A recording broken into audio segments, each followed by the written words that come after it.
સવજીભાઈ ધોળકિયા કે જે 12 રૂપિયા લઈને સુરત આવ્યા હતા અને આજે તેમની કંપની 12,000 કરોડનું ટર્નઓવર કરે છે।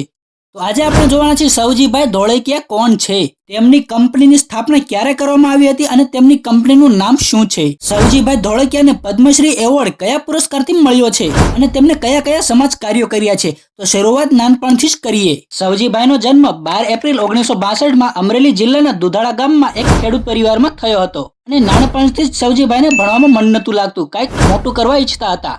સવજીભાઈના માતા પિતાના પણ ખૂબ મોટા સપના હતા કે અમારા બાળકો ખૂબ પૈસા કમાવે, ખૂબ મોટું નામ કમાવે અને સેવાઓ કરે। સવજીભાઈને આ જ વાત મનોમન ખટકવા લાગી અને સવજીભાઈ પોતાના માતા પિતાના સપના પૂરા કરવા માટે 5મા ધોરણનો અભ્યાસ છોડીને 12.5 વર્ષની ઉંમરે સુરત આવી ગયા હતા।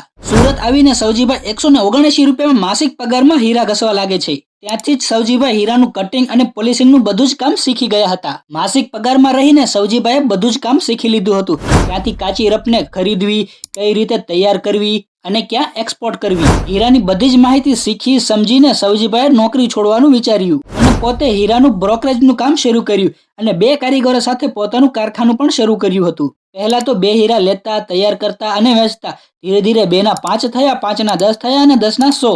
ધીરે ધીરે પોતાના કામમાં અનુભવ લેતા ગયા અને માતા પિતાની વાતો યાદ રાખતા ગયા અને આગળ વધતા ગયા। પણ તે સમયે ઘણી બધી મુશ્કેલીઓ પણ આવી અને તેના લીધે નુકસાન પણ ઉઠાવવું પડ્યું હતું અને રૂપિયા વ્યાજે પણ લેવા પડ્યા હતા અને એવો પણ સમય આવી ગયો હતો કે તેમને પોતાનું કારખાનું બંધ કરીને પાછી નોકરી પણ કરવી પડી હતી। તેમાંથી તે ઘણું બધું શીખી ગયા। પરિસ્થિતિ નબળી હોવા છતાં તે હિંમત ન હાર્યા। નાનપણમાં પોતાના માતા પિતાએ બતાવેલા સપના યાદ જ આવતા હતા।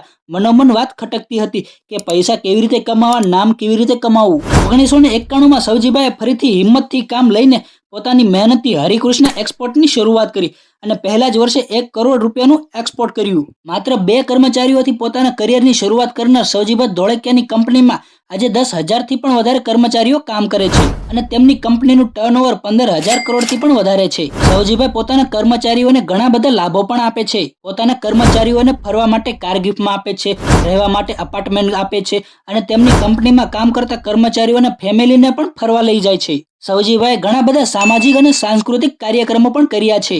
સવજીભાઈએ ગામડા માટે અને ગામડામાં માણસો ખેતી કરે એમની માટે 110 તળાવો પણ બંધાવ્યા છે, જેના કારણે કુદરતી વાતાવરણમાં પણ ઘણો બધો ફાયદો થયો છે। પર્યાવરણમાં પણ ઘણી બધી ઉજ્જવળ પ્રક્રિયા જોવા મળી છે અને સવજીભાઈ 10,000થી પણ વધારે વૃક્ષો વાવ્યા છે, જેના કારણે સવજીભાઈને પદ્મશ્રી એવોર્ડ પણ મળ્યો છે। સવજીભાઈ ધોળકિયાએ પોતાના માતા પિતાએ બતાવેલા સપના પૈસા કમાવા, નામ કમાવું અને ઓળખાણ બનાવી બધા જ સપના પૂર્ણ કર્યા છે। આ વાત હતી આપણા સવજીભાઈ ધોળકિયાની। અને આપણા સુરેશભાઈ લખાણી મારુતિ ઇમ્પેક્સના માલિક, શું મારુતિ ઇમ્પેક્સ ચાલુ થશે કે નહીં તે જોવા માટે જોવો આ વિડીયોને।